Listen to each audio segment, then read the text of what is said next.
ಸ್ಪರ್ಧಾ ಮಿತ್ರರೇ ಎಲ್ಲರಿಗೂ ಕೂಡ ನಮಸ್ಕಾರ. ಇವತ್ತಿನ ಒಂದು ವಿಡಿಯೋದಲ್ಲಿ ಕರ್ನಾಟಕ ಪರೀಕ್ಷಾ ಪ್ರಾಧಿಕಾರದಿಂದ ಮತ್ತೊಂದು ನೇಮಕಾತಿಗೆ ಅಧಿಸೂಚನೆ ಬಂದಿದೆ. ಯಾವ ನೇಮಕಾತಿ ನೋಡೋಣ. BWSSBನಲ್ಲಿ ಖಾಲಿ ಇರತಕ್ಕಂಥ ಒಂದು ಹುದ್ದೆಗಳು ನೋಡಿ ಯಾವುದು ಅಂತ ಅಂದರೆ ಬೆಂಗಳೂರು ನೀರು ಸರಬರಾಜು ಮತ್ತು ಒಳಚರಂಡಿ ಮಂಡಳಿಗಳಲ್ಲಿ ಖಾಲಿ ಇರತಕ್ಕಂಥ ಹುದ್ದೆಗಳ ವಿವರ ಅಂತ ಕೊಟ್ಟಿದ್ದಾರೆ. ಟೋಟಲ್ ಆಗಿ 160ಕ್ಕೂ ಅಧಿಕ ಒಂದು ಹುದ್ದೆಗಳಿದ್ದಾವೆ. 165 ಹುದ್ದೆಗಳು ಅಂತ ನೋಡ್ಬೋದು. ಸಹಾಯಕ ಅಭಿಯಂತರರು electrical mechanical, group B civil electrical mechanical ಅಂತ ಕೊಟ್ಟಿದ್ದಾರೆ. ಯಾವ ವಿದ್ಯಾರ್ಥಿಗಳು ಇಂಜಿನಿಯರಿಂಗ್ ಹುದ್ದೆ ಏನು ಡಿಗ್ರಿಯನ್ನು ಮಾಡಿರ್ತೀರೋ ಅವರಿಗೆ ಒಂದು ಗುಡ್ ನ್ಯೂಸ್ ಅಂತ ಹೇಳ್ಬೋದು. ಮತ್ತು ಇಲ್ಲಿ ಇದಕ್ಕೆ ಸಂಬಂಧಪಟ್ಟಂತೆ ಕಿರಿಯ ಸಹಾಯಕ ಗ್ರೂಪ್ ಬಿ, ಗ್ರೂಪ್ ಸಿ, ಮತ್ತು ಇಲ್ಲಿ 2ನೇ ದರ್ಜೆ ಉಗ್ರಾಣ ಪಾಲಕ ಅಂತ ಕೊಟ್ಟಿದ್ದಾರೆ. ಇವೆಲ್ಲವೂ ಕೂಡ ಗೌರ್ನಮೆಂಟ್ ಅಥವಾ ಸರ್ಕಾರಿ ಹುದ್ದೆಗಳಿಗೆ ಸಂಬಂಧಪಟ್ಟಂತೆ ಬಂದಿರತಕ್ಕಂಥ ಒಂದು ನೇಮಕಾತಿ ಇದು. ಹಿಂದಿನ ನೇಮಕಾತಿಯಲ್ಲಿ ಉಳಿದಿರ್ತಕ್ಕಂಥ ಒಂದು ಖಾಲಿ ಹುದ್ದೆಗಳನ್ನು ಕೂಡ ಸೇರಿಸಿ ಇಲ್ಲಿ ಏನಪ್ಪ ಮಾಡಿದ್ದಾರೆ ಅಂತ ಅಂದರೆ ಟೋಟಲ್ ಆಗಿ 165 ಹುದ್ದೆಗಳನ್ನು ಇಲ್ಲಿ ಕೊಟ್ಟಿದ್ದಾರೆ. ಹಾಗಾದರೆ ಈ ಒಂದು ನೇಮಕಾತಿ ಏನಿದೆ ಇದು ಇಂಜಿನಿಯರಿಂಗ್ ಮಾಡಿರ್ತಂಥ ಒಂದು ವಿದ್ಯಾರ್ಥಿಗಳು ಯಾರಿದ್ದಾರೆ ಎಲ್ಲರೂ ಕೂಡ ಯೂಸ್ಫುಲ್ ಮಾಡ್ಕೊಳ್ಳಿ. ಯಾಕೆ ಅಂತ ಅಂದರೆ ಲಾಸ್ಟ್ ಟೈಮ್ ಇದಕ್ಕೆ ನೋಟಿಫಿಕೇಷನ್ ಬಂದಾಗ 45 ಹುದ್ದೆಗಳು ಖಾಲಿ ಉಳ್ಕೊಂಡ್ಬಿಟ್ಟಿದ್ವು. ಅಂದರೆ ಇವು ತುಂಬಕ್ಕೆ ಆಗಿಲ್ಲ.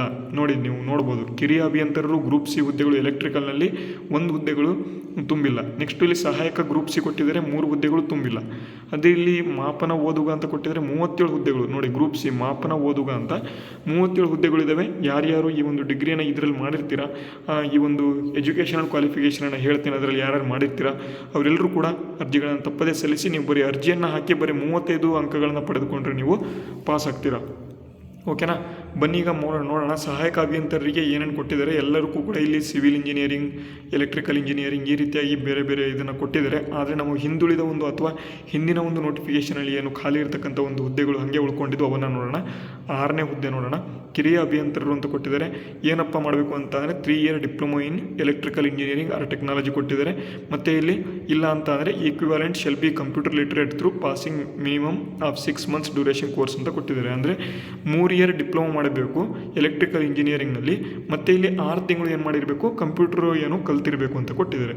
ನೆಕ್ಸ್ಟ್ ಇನ್ನು ಯಾವ ಹುದ್ದೆಗಳು ಕೊಟ್ಟಿದ್ದಾರೆ 37 ಹುದ್ದೆಗಳು. ಮಾಪನ ಓದುಗ ಅಂತ ಕೊಟ್ಟಿದ್ದಾರೆ. ಅದು ಎಷ್ಟನೇದು 10ನೇ ಒಂದು ಹುದ್ದೆ ನೋಡೋಣ. ಮಾಪನ ಓದುಗ ಇದಕ್ಕೆ A pass in PUC and passing maximum of 6 months duration course in computer basic. ಅಂದರೆ ನೀವು 12th ಮುಗಿಸಿದ್ರು ಕೂಡ ಡೈರೆಕ್ಟಾಗಿ ನೀವು ಸೆಲೆಕ್ಷನ್ ಆಗ್ತೀರಾ. ಮತ್ತು 2ನೇ ದರ್ಜೆ ಉಗ್ರಾಣ ಪಾಲಕ ಇದೆ, ಇದು ಕೂಡ ಹಾಗೆ ಉಳ್ಕೊಂಡಿದ್ದಾವೆ. ಮಸ್ಟ್ ಪಾಸ್ ಇನ್ PUC ಅಂತ ಕೊಟ್ಟಿದ್ದಾರೆ. ಮತ್ತು ಇಲ್ಲಿ material management and recognised institution 1 year duration course computer basic ಅಂತ ಕೊಟ್ಟಿದ್ದಾರೆ.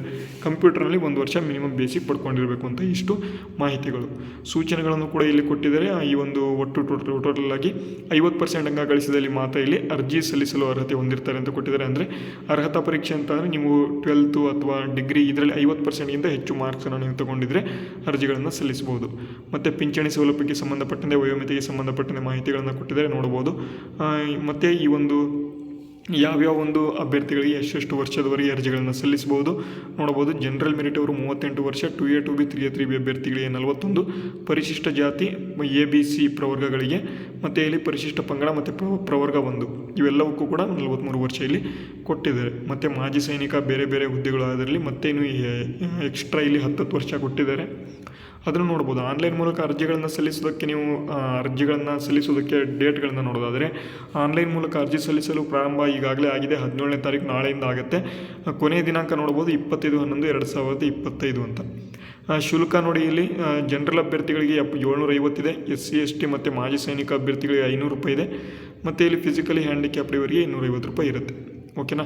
ಆದರೆ ಫಿಸಿಕಲ್ ಹ್ಯಾಂಡಿಕ್ಯಾಪ್ಟ್ ಏನಿರ್ತಾರೆ ಅವರು 40ಕ್ಕಿಂತ ಹೆಚ್ಚು % ಅಂಗವಿಕಲತೆಯನ್ನು ಅವರು ಹೊಂದಿರಬೇಕು ಅಂತ ಹೇಳಿ ಕೊಟ್ಟಿದ್ದಾರೆ. ಸ್ಪರ್ಧಾತ್ಮಕ ಪರೀಕ್ಷಾ ವಿಧಾನ ನೋಡ್ಬೋದು. OMR ಟೈಪಲ್ಲಿ ಇರ್ತದೆ. ಟೋಟಲ್ ಆಗಿ ಸ್ಪರ್ಧಾತ್ಮಕ ಪರೀಕ್ಷೆಗಳಲ್ಲಿ ಬೆಂಗಳೂರು, ಮೈಸೂರು, ದಾವಣಗೆರೆ, ದಕ್ಷಿಣ ಕನ್ನಡ, ಶಿವಮೊಗ್ಗ, ಬೆಳಗಾವಿ, ಧಾರವಾಡ, ಬಳ್ಳಾರಿ, ಕೊಪ್ಪಳ, ವಿಜಯಪುರ, ತುಮಕೂರು, ಕಲಬುರಗಿ ಕೇಂದ್ರದಲ್ಲಿ ನಡೆಸಲಾಗುತ್ತೆ ಅಂತ ಕೊಟ್ಟಿದ್ದಾರೆ. ಇದು ಯಾವಾಗಪ್ಪ ಅಂತಂದರೆ ಆಡಳಿತಾತ್ಮಕ ಉದ್ದೇಶದಿಂದ ಜಿಲ್ಲಾ ಪರೀಕ್ಷಾ ಕೇಂದ್ರಗಳು ಬದಲಾವಣೆಯ ಒಂದು ಷರತ್ತಿಯು ಕೂಡ ಇಲ್ಲಿ ಒಳಪಟ್ಟಿರ್ತವೆ ಅಂತ ಕೊಟ್ಟಿದ್ದಾರೆ. ನೀವು ಎಕ್ಸಾಮ್ ಬರೀಬೇಕಾದ್ರೆ ಏನಾದರೂ ಒಂದು ವ್ಯಾಲಿಡ್ ಐಡಿ ತೆಗೆದುಕೊಂಡು ನೀವು ಹೋಗಬೇಕು ಅಂತ ಕೊಟ್ಟಿದ್ದಾರೆ. ಕಡ್ಡಾಯ ಕನ್ನಡ ಪರೀಕ್ಷೆ ಅಂತ ಕೊಟ್ಟಿದ್ದಾರೆ. ನೀವೇನಾದರೂ SSLC ತತ್ಸಮಾನ ಒಂದು ಪರೀಕ್ಷೆಯಲ್ಲಿ ನೀವೇನಾದರೂ ದ್ವಿತೀಯ PUCಯಲ್ಲಿ ಏನಾದರೂ ಕನ್ನಡ ಓದಿದರೆ ಇದನ್ನು ಬರೆಯೋ ಹಾಗಿಲ್ಲ. ಆದರೆ ಏನೂ ಕೂಡ ನಾವು ಕನ್ನಡ ಅಥವಾ 12th ಅಥವಾ 10th ಓದಿಲ್ಲ ಅಂತಂದರೆ ನೀವು ಬರೀಬೇಕು. ನೀವು ಬರೆದು 150 ಮಾರ್ಕ್ಸ್ಗಳಿಗೆ ಇರ್ತದೆ. ಕನಿಷ್ಠ 50 ಅಂಕಗಳನ್ನು ಇಲ್ಲಿ ಪಡಿಬೇಕು ಅಂತ. ಮತ್ತು ಇಲ್ಲಿ ಪಠ್ಯಕ್ರಮಗಳನ್ನು ಕೊಟ್ಟಿದ್ದಾರೆ. ಟೋಟಲ್ ಆಗಿ GK ಪೇಪರ್ 300 ಮಾರ್ಕ್ಸ್ ಇರುತ್ತೆ. 2 ಗಂಟೆ 100 ಅಂಕಗಳಿಗೆ 100 ಕ್ವಶನ್ಸ್ ಇರ್ತವೆ. ಟೋಟಲ್ ಆಗಿ 3 ಮಾರ್ಕ್ಸು 1 ಕ್ವಶನ್ಸ್ಗೆ ಈ ರೀತಿಯಾಗಿ 2 ಗಂಟೆ ಇರ್ತದೆ. ಮತ್ತು ನಿರ್ದಿಷ್ಟ ಪತ್ರಿಕೆ ಎಲ್ಲದಕ್ಕೂ ಕೂಡ ಬೇರೆ ಬೇರೆ ನಿರ್ದಿಷ್ಟ ಪತ್ರಿಕೆಗಳು ಇಲ್ಲಿ ಇದ್ದಾವೆ ಅಂತ ಹೇಳ್ಬೋದು. ಹಾಗೆ ಋಣಾತ್ಮಕ ಮೌಲ್ಯಮಾಪನ ಅಂತ ಕೊಟ್ಟಿದ್ದಾರೆ. ಟೋಟಲ್ ಆಗಿ ಒಂದು ಪ್ರಶ್ನೆಗೆ 5 ಆಪ್ಷನ್ಸ್ಗಳು ಇರ್ತವೆ.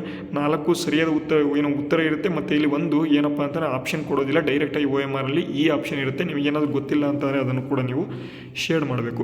ಓಕೆನಾ. ಅದಾದ ಬಳಿಕ ಇಲ್ಲಿ ನೀವೇನಾದರೂ ಶೇಡ್ ಮಾಡಿಲ್ಲ ಅಂತ 1/4 ಇಲ್ಲಿ ಕಟ್ ಮಾಡ್ತಾರೆ. ಮತ್ತು ಇಲ್ಲಿ ಏನಾದರೂ ತಪ್ಪು ಉತ್ತರ ಮಾಡಿದ್ರಿ ಅಂತಾರೆ 1/4 ಇಲ್ಲಿ ಏನು ಮಾಡ್ತಾರೆ ಕಡಿತಾರೆ ಅಂತ ಇಲ್ಲಿ ಹೇಳಿದ್ದಾರೆ. ಅರ್ಹತಾ ಷರತ್ತುಗಳನ್ನು ಕೊಟ್ಟಿದ್ದಾರೆ, ಇದನ್ನು ನೀವು ನೋಡ್ಕೋಬೋದು. ಮತ್ತು ಇಲ್ಲಿ ಇನ್ನು ಹೆಚ್ಚಿನದಾಗಿ ಮಾಹಿತಿ ಏನೂ ಕೂಡ ಬೇಕಾಗಿಲ್ಲ ಅಂತ ಅಂದ್ಕೊಂಡಿದ್ದೇನೆ. ಏನೇನು ಓದಬೇಕು ಎಲ್ಲವನ್ನು ಕೂಡ ನಾನು ಈಗಾಗಲೇ ಹೇಳಿದ್ದೇನೆ. ಸಾಮಾನ್ಯ ಪತ್ರಿಕೆ ಏನೇನು ಓದಬೇಕು ಮತ್ತು ಇಲ್ಲಿ ಏನೇನು ಮಾಡಿಸ್ಬೇಕಂತ. ಮತ್ತು ಇಲ್ಲಿ ಕೆಟಗರಿಗೆ ಸಂಬಂಧಪಟ್ಟಂತೆ ಇಲ್ಲಿ ಏನು ಇಲ್ಲಿ ಕೊಟ್ಟಿದ್ದಾರೆ ಏನಪ್ಪ ಅಂತಾರೆ P, P, J ಅಂತಾರೆ ಪರಿಶಿಷ್ಟ ಜಾತಿ, A ಅಂತಾರೆ ಪ್ರವರ್ಗ 1, ಈ ರೀತಿಯಾಗಿ ಇಲ್ಲಿ ಬಿಡಿಸಿಕೊಟ್ಟಿದ್ದಾರೆ, ನೀವು ನೋಡ್ಕೋಬೋದು. ಓಕೆನಾ. ಇವತ್ತಿನ ವಿಡಿಯೋ ನಿಮಗೆ ಯೂಸ್ಫುಲ್ ಆಗಿದೆ ಅಂತ ಅಂದ್ಕೊಂಡಿದ್ದೇನೆ. ಯೂಸ್ಫುಲ್ ಆಗಿದ್ರೆ ವಿಡಿಯೋಗೆ ಲೈಕ್ ಮಾಡಿ, ಶೇರ್ ಮಾಡಿ, ಸಬ್ಸ್ಕ್ರೈಬ್ ಯಾರಾದರೂ ಮಾಡಿಲ್ಲ ಅಂದರೆ ಎಲ್ಲರೂ ಕೂಡ ತಪ್ಪದೇ ಚಾನಲ್ನ ಸಬ್ಸ್ಕ್ರೈಬ್ ಮಾಡ್ಕೊಳ್ಳಿ ಅಂತ ಹೇಳ್ತಾ ವಿಡಿಯೋನ ಮುಗಿಸ್ತೇನೆ. ಜೈ ಹಿಂದ್, ವಂದೇ ಮಾತರಂ.